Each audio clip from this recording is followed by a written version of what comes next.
We could all use some encouragement. And I've got some good news for you. Welcome to 5 Minutes with Mark.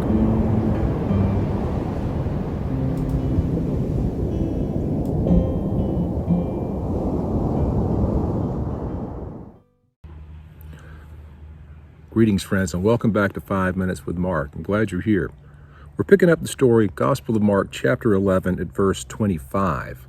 Now remember, Jesus has just cursed the fig tree and it has withered up from the roots. The disciples are questioning him about that. And his answer is, have faith in God.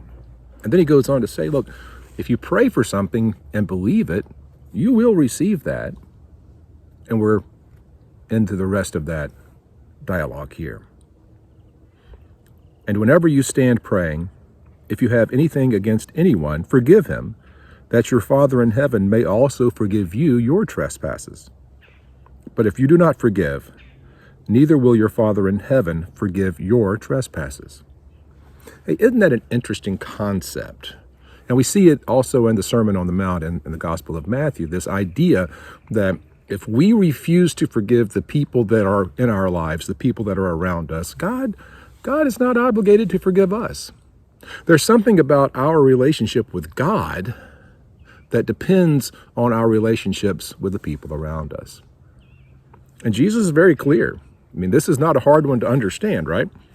If you choose to hold bitterness and unforgiveness against your neighbor, against your brother, against your mom and dad, your sons, your daughters, your brothers, your sisters, your cousins, your third Uncle Bill, whoever it is, if you hold bitterness and unforgiveness, and that's not saying that those people didn't hurt you, that doesn't mean that there's not pain involved, but if you hold bitterness and unforgiveness toward them, then God is not forgiving you.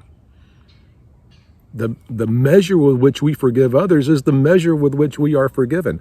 That's a clear teaching that Jesus brings to us. And why? Well, I think a lot of it has to do with us understanding our relationship with the Father. You see, we are his children, but we're all his children. And when we are angry and unforgiving, and when we are bitter and hateful and hurtful toward others, we're hurting his children, just like we have been hurt and will be hurt by the world around us. And so the thing that distinguishes us as followers of Jesus, as children of God, is the way that we interact with the people around us. The evidence of our relationship with God is visible in our relationship with others.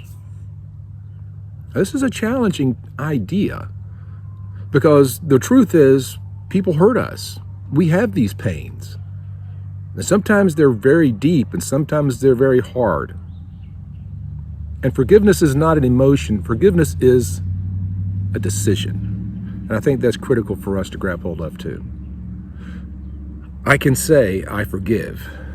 And I can mean with my mind, I forgive.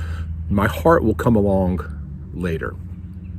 But truly, if we hold on to bitterness and unforgiveness, we do nothing but hurt ourselves. I guarantee you, the person that hurts you, that you're so angry with and unforgiving towards, doesn't even remember what they did.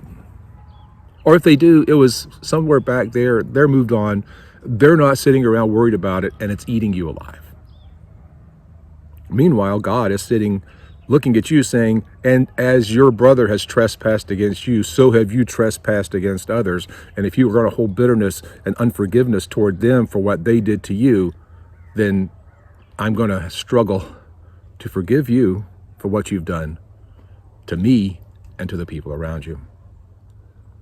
And Jesus says, if you're standing praying, if you're trying to connect with God, and you remember, I haven't let that go yet.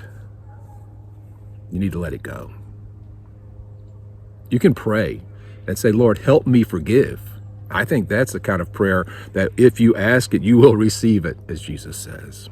I think it's really interesting that he moves us from, hey, if you have faith, you can move a mountain. If you pray for something, believing you'll receive it, to, but hey, by the way, if you're praying with a wrong heart, if you're praying out of anger and bitterness, if you're praying for God to bring lightning out of the sky and kill your neighbor, Well, we have a bigger problem.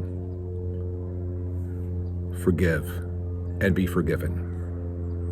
Forgive and be forgiven. That is what Jesus is teaching. Till next time, remember, God loves you. We'll see you soon. Hey friends, I sure hope you're enjoying this casual stroll through the Gospel of Mark. And if you'd like to know more about me and what I'm doing, check out my website, theeclecticmonk.com. There you'll find all kind of other stuff that I've been doing. And I really hope that you'll share this Bible study with the people around you. Till next time, God bless you.